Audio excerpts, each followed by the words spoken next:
Today we are going to learn cash book. Cash book is a part of subsidiary book. As you all know, subsidiary books तरह तरह की subsidiary book होती है. पहले मैं आपको subsidiary book बता देता हूँ. Subsidiary book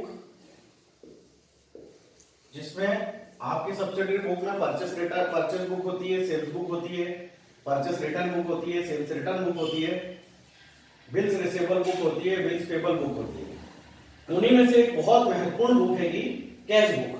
cash book basically आप सभी को जैसा पता है कि कोई भी बिजनेस विदाउट कैश नहीं चलता है, और जब विदाउट कैश नहीं चलता है तो कैश का लेन देन बिजनेस में डेली रूटीन कैश का लेन देन होता है, और उस रूटीन कैश के लेन देन को हमें एक बुक पर रिकॉर्ड करना होता है ताकि हम at the end of the month हम बैलेंस जान सके कि हमारे पास में एक्चुअल डेबिट बैलेंस कैश का कितना है, एक्चुअल क्रेडिट बैलेंस कैश का कितना है. तो उसी को हमें जानने के लिए हमें क्या बनाना पड़ता है, कैश बुक बनाना पड़ता है. Cash book generally simple cash book एक होता है, simple cash book, one is simple cash book and other one is double column cash book. Double column cash book यानी कि दो तरह की आपकी कैश बुक होंगी. उसके अलावा एक पेटी कैश बुक भी होता है. नॉर्मली जो रूटीन एक्सपेंसेस के लिए होती है पेटी कैश बुक. तीन तरह के आपके सामने कैश बुक है. पहले कुछ 4-5 साल पहले डबल कॉलम के अलावा 3 कॉलम कैश बुक भी हुआ करती थी, ठीक है. लेकिन अब आपके पास में 3 कॉलम कैश बुक को आपके सिलेबस से आपके अकाउंटेंसी के सिलेबस में नहीं रखा गया है, उसका यूज अब नहीं की तो बराबर रह गया है, इसलिए 3 कॉलम कैश बुक को हटा दिया गया है. तो सबसे पहले हमें कौन सा कैश बुक पढ़ना है? सबसे पहले हमें पढ़ना है simple cash book. Cash book का जनरल जो मीनिंग है कि बिजनेस ट्रांजैक्शन जब होते हैं तो आपके पास में अगर अपन मंथली कैश बुक बना रहे हैं तो पूरे मंथ में आपके पास में कितना पैसा आया, जैसा कि आप सबको जर्नल का रूल मालूम है, व्हाट कम्स इन डेबिटेड. तो जो पैसा जो आपके पास में आता है वो कैश बुक में रिकॉर्ड करते हैं. जितना आपने मंथली कैश का लेन देन मंथली में किया, जो आपने पेमेंट वगैरह जितने भी तरीके से किए, आपने कोई एक्सपेंसेस बियर करे, आपने कोई असेट्स परचेस करी या आपने किसी पार्टी को पेमेंट करा, वो सारे ट्रांजैक्शन भी हम किसके अंदर रिकॉर्ड करते हैं? कैश बुक में. और फाइनली मैंने जैसा शुरू में आपको बताया, हम कैश बुक किस लिए प्रिपेयर कर रहे हैं? ताकि हम at the end of the month हमारे पास में कितना कैश बचा है, हमारे पास में बैलेंस कितना है, डेबिट में बैलेंस है, हमारे पास में प्लस में बैलेंस है या माइनस में बैलेंस है, वो हम जानने के लिए कैश बुक बनाते हैं. Got it? पहले अपन उस पर बात कर लेते हैं, ठीक है. जैसे सपोज होता है कि हम एक्सपेंसेस पे करते हैं, हम कोई भी एक्सपेंसेस क्या करते हैं बिजनेस में पे करते हैं, तो वो सारे एक्सपेंसेस, क्योंकि जितने भी एक्सपेंसेस हैं उनका पेमेंट कैश में कर रहे हैं, ठीक है. तो जितने भी आपके पास में, या तो हम बोल रहे हैं जितने भी आपके कैश रिसिप्ट होंगे, आपके पास में जितने भी कैश रिसिप्ट होंगी, ठीक है, वो सब आपको रिकॉर्ड करना है. एक तो जितनी भी कैश रिसिप्ट है, और दूसरा आपके पास में जितने भी आपके पेमेंट्स हैं, जितने भी आपने ड्यूरिंग द मंथ पेमेंट्स किए हैं, कैश पेमेंट किया है जितना भी आपने, वो सब आपको रिकॉर्ड करना होगा, ठीक है. तो दो चीजें आपको रिकॉर्ड करनी है, ठीक है. चाहे आपको अगले साल का पैसा इस साल मिल जाए, या अगले मंथ का इनकम आपको इस साल मिल जाए, या पिछले महीने का बाकी आपने इस महीने पेमेंट किया हो, कुछ भी आपने किसी भी तरीके से अगर आपके बिजनेस से पैसा गया हो तो वो रिकॉर्ड होगा. किसी भी तरीके से यदि आपके बिजनेस में पैसा आया हो तो वो भी रिकॉर्ड होगा. Got it? Student, now let us understand the proforma of cash book. Okay, so here this is a proforma of simple cash book, in which what I mentioned here, this side, okay, from here to here, this side, okay, is called receipt side. ये कौन सा side है आपका? Receipt side है. Receipt side जिस भी तरीके से जिन भी कारणों से पैसा आता है, वो सारा पैसा कहां पर रिकॉर्ड होगा? इस जगह पर रिकॉर्ड होगा, ठीक है. जिसे हम डेबिट साइड भी बोल सकते हैं. रिसिप्ट साइड के अलावा हम इसको एक और कौन सा साइड बोल सकते हैं? Debit side. वैसे ही यहां से लेकर यहां तक ये डेट वाला कॉलम है, इस तरफ का जो डेट वाला कॉलम है, यहां से लेकर आप इसको रुपीस तक, जो रुपीस तक यहां पर लिखा हुआ है, ठीक है, ये वाले साइड को आप कौन सा साइड बोलेंगे? यहां मैंने मेंशन कर रखा है पेमेंट साइड, और इसी को आप क्रेडिट साइड भी बोल सकते हैं, ठीक है. आपको यहाँ पे कॉलम दिख रहे होंगे, एक date column particular VN number लिखा है मैंने, VN number means voucher number, LF means ledger folio number, जो अपन ने जर्नल में भी पहले सीखा होगा, है ना। आप ये जर्नल आपने बनाई होगी तो सबको मालूम है कि उसमें लेजर फोलियो नंबर का यूज किया जाता है। देन अमाउंट, अमाउंट के लिए आजकल हमारा रुपीस का करेंसी सिंबल यूज होता है, ओके, तो आपको करेंसी सिंबल वहां पर लगाना होता है। देन अगेन क्रेडिट साइड का date, particular, voucher number, LF and again amount, got it. तो आप देखेंगे यहाँ पर कॉलम कितने बन रहे हैं, 1 2 3 4 5 6 7 8 9 10, टोटल 10 कॉलम है, 5 column for debit side and another 5 column for credit side. Now as I said कि ये वाला जो साइड है, लेफ्ट हैंड साइड जो दिख रहा है आप लोगों को, आपका लेफ्ट हैंड साइड दिख रहा है, ये रिसिप्ट साइड है। जिस भी रीजन से पैसा आएगा वो सारे रीजन हमें यहां लिखकर पैसा अमाउंट में लिखना पड़ेगा। वैसे ही आपको जो राइट हैंड साइड डेट से कॉलम दिख रहा है, ये आपका कौन सा साइड बन जाता है, पेमेंट साइड। जिस भी रीजन से पैसा बिजनेस से बाहर जाता है वो सारे रीजन के साथ आपको पैसा यहां पर लिखना होगा, गॉट इट। अब मैं आपको बताता हूं कि इसके अंदर पोस्टिंग किस तरीके से होगा। सो स्टूडेंट देख सकते हैं आप, आपके सामने एक न्यूमेरिकल है जिसके अंदर बिजनेस स्टार्ट हुआ है, कमेंस बिजनेस हुआ है, ठीक है, और उस बिजनेस स्टार्ट के अलावा आपके सामने काफी सारे ट्रांजैक्शन आपको दिखेंगे, ठीक है।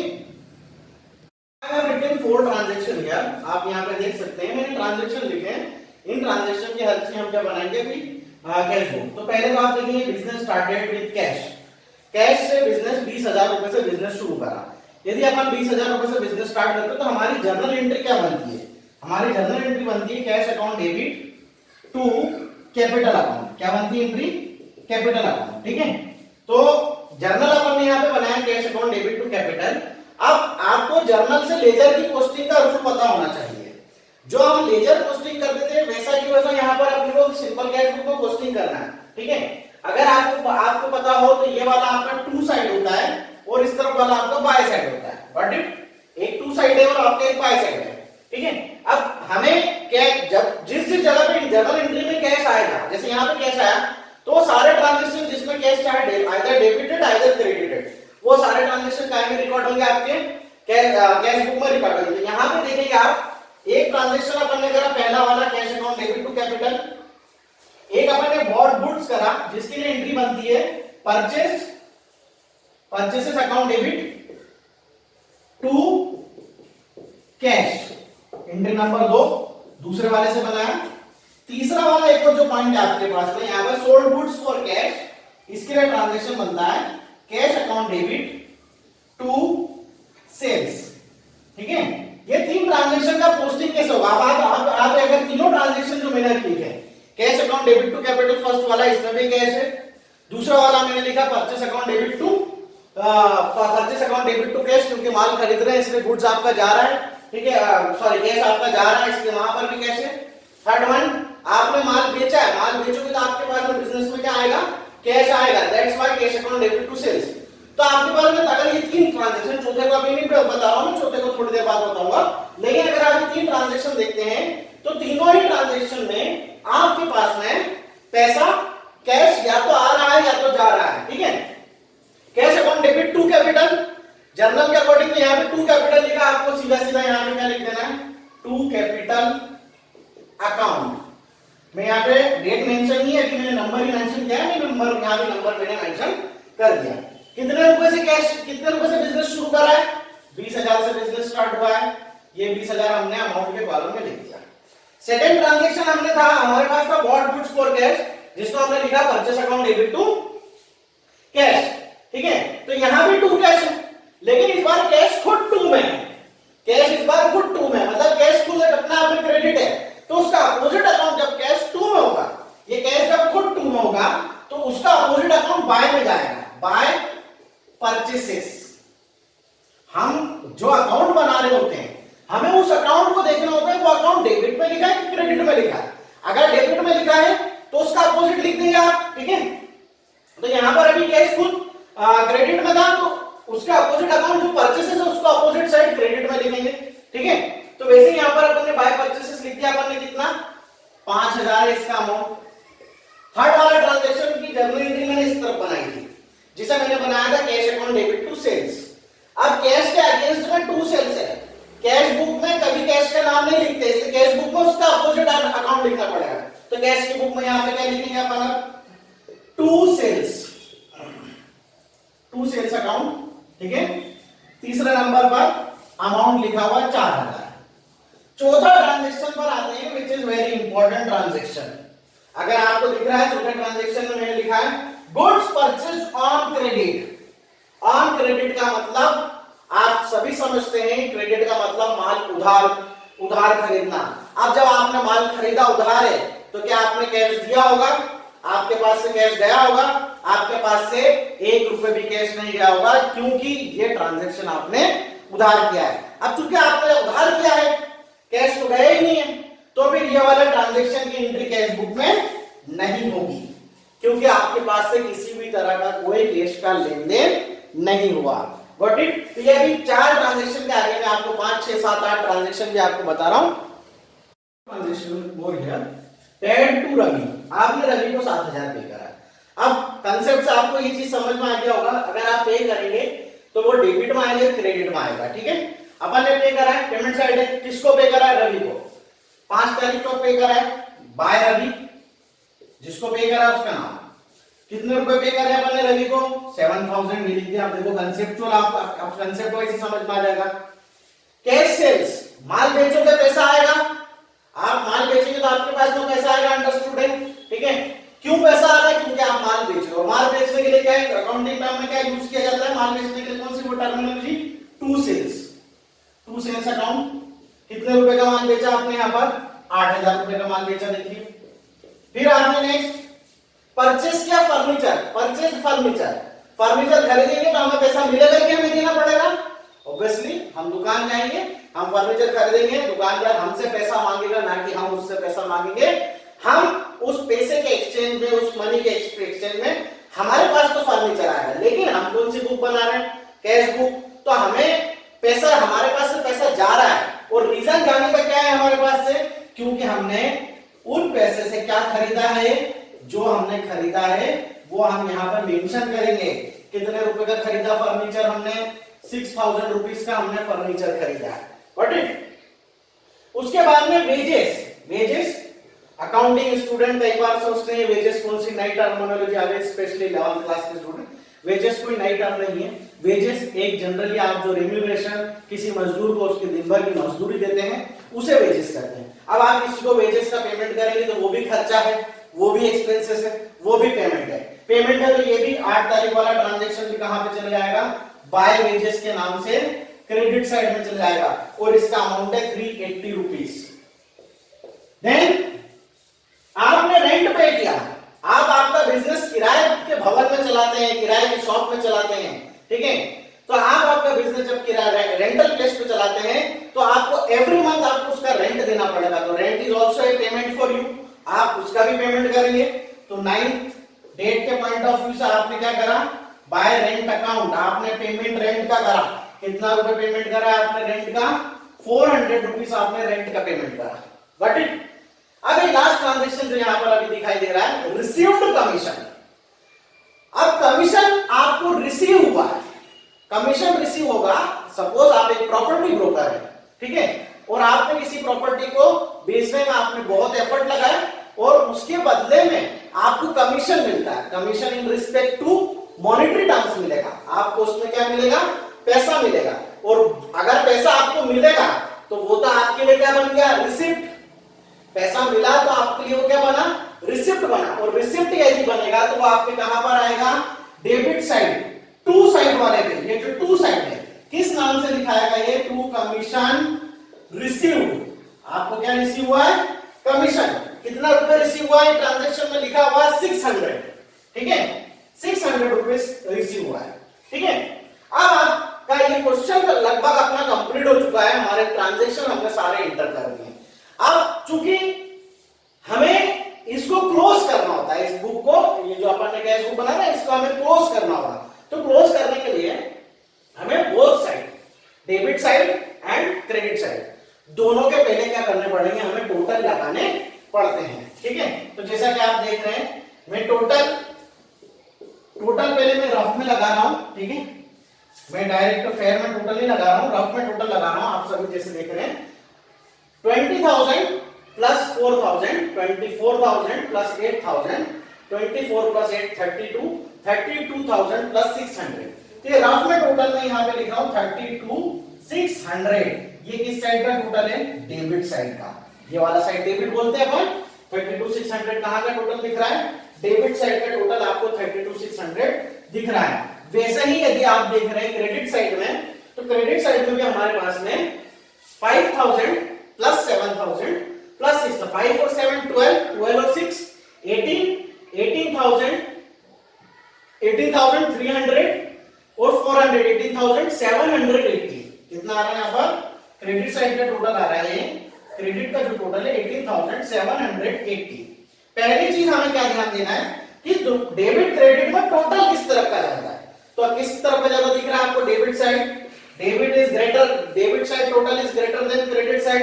तो ये जो टोटल डेबिट साइड का होगा ये दोनों तरफ लिख दिया जाएगा 32,600, हियर आल्सो 32,600, दोनों तरफ 32,600 अपन ने लिख दिया, ठीक है।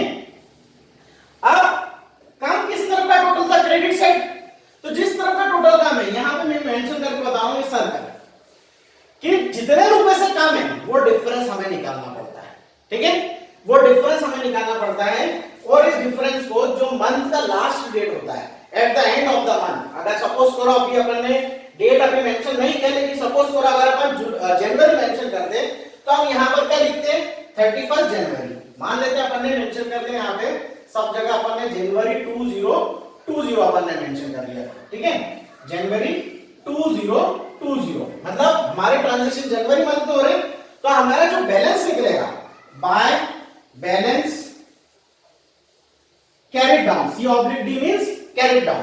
हम कैश बुक का क्लोजिंग बैलेंस जिस साइड टोटल कम होता है उस साइड टोटल निकाल, उस साइड का बैलेंस करके उस तरफ डिफरेंस लिख के निकालते हैं। एक अच्छी बात आपको जो ध्यान रखनी है, जिस तरफ का टोटल ज्यादा होगा वो दोनों साइड रिकॉर्ड होगा। बहुत सारे बच्चे क्या गलती करते हैं वो भी समझ लें, टोटल वो लोग ऊपर लिख देते हैं और बैलेंस को नीचे निकालते हैं, ठीक है, कंसेप्चुअली वो रॉन्ग होता है। आपको क्या करना है, यहाँ पे टोटल लिखने के पहले आपको एटलीस्ट 2 से 3 लाइन छोड़नी होती है, और ये जो दोनों टोटल है ये दोनों एक सीध में होना चाहिए। ऐसा नहीं होना चाहिए कि इधर 32,600 नीचे लिखा है, यहाँ पे 32,000 ऊपर लिखा है, दोनों बिल्कुल एक सीध में होने चाहिए। Got it? अब चूंकि हम दोनों साइड का टोटल लगा चुके थे, हमारा छोटा सा एक काम बचा है सिर्फ डिफरेंस निकालना। तो हम डिफरेंस कैसे निकालेंगे? 32,600 से माइनस 1870 कर देते हैं, माइनस 18,780। 18,780 टोटल था क्रेडिट साइड का, यहां सीआर लिख देता हूं, है ना। 0, 10 में से 8 गए 2, 15 में से 7 गए 8, देन आफ्टर दैट 11 में से 8 गए 3, देन आफ्टर दैट आपके 2 में से 1 गए 1। आप चाहो तो इसका टोटल करके वापस चेक कर लो, 0 प्लस 0 0, 8 प्लस 2 10, 10 का 0, 1 इधर आ गया, ठीक है, 1 और 8 9, 9 और 7 16, 16 का 6, 1 1 1 और 3 1 और 3 4, 4 और 8 12, 12 का 2 1 इधर, ठीक है, 12 का 2 1 इधर, 1 और 1 2 और 1 3। इट मींस 13820 आपका बैलेंस है। यहां पे मैं लिखूंगा 13820। आपके अंडरस्टैंडिंग के लिए मैं यहां भी ब्रैकेट में लिखकर बता रहा हूं कि कौन सी चीज में से क्या माइनस हुआ है। 32,600 जो कि डेबिट का टोटल था, माइनस 18,780 जो कि क्रेडिट का टोटल है। हमने डेबिट के टोटल में से क्रेडिट का टोटल माइनस करा, और जिस तरफ डिफरेंस कम था उसी तरफ हमने उसको टोटल, उस बैलेंस को हमने रिकॉर्ड डिफरेंस निकाल के बैलेंस रिकॉर्ड कर दिया। आपके सामने दिख रहा है 13820। ये हमारा कैश बुक का क्लोजिंग बैलेंस, मतलब महीने का आखिरी में हमारे पास में ये कैश बुक का बैलेंस जरूर क्रेडिट में है, but this shows credit balance of cash book, कि आपकी कैश बुक में आपके पास में अभी भी प्लस में 13,820 रुपीज है आपकी कैश बुक में। अब एक छोटा सा काम आखिरी में और होता है, जो हम यहाँ पर जब क्लोजिंग बैलेंस करते हैं, हमने यहाँ क्लोजिंग बैलेंस 1 जनवरी को कर दिया, तो अब ध्यान देना हमें उस बैलेंस को नीचे कैरी डाउन करके ब्रॉट डाउन करना होता है, हमें उस बैलेंस को अगले महीने की पहली तारीख पर उतारना होता है। ये इस टोटल के नीचे वाली लाइन पर आएंगे, यहां पर हम 1 फरवरी लिखेंगे, तो यहां पर हमारी लास्ट डेट क्या थी 31 जनवरी, अगले महीने की पहली तारीख क्या आएगी 1 फरवरी। टू बैलेंस ब्रॉट डाउन, इसमें आपके पास में कितना रुपए आपके पास बैलेंस के ब्रॉट डाउन में उतरेंगे 13820। Got it?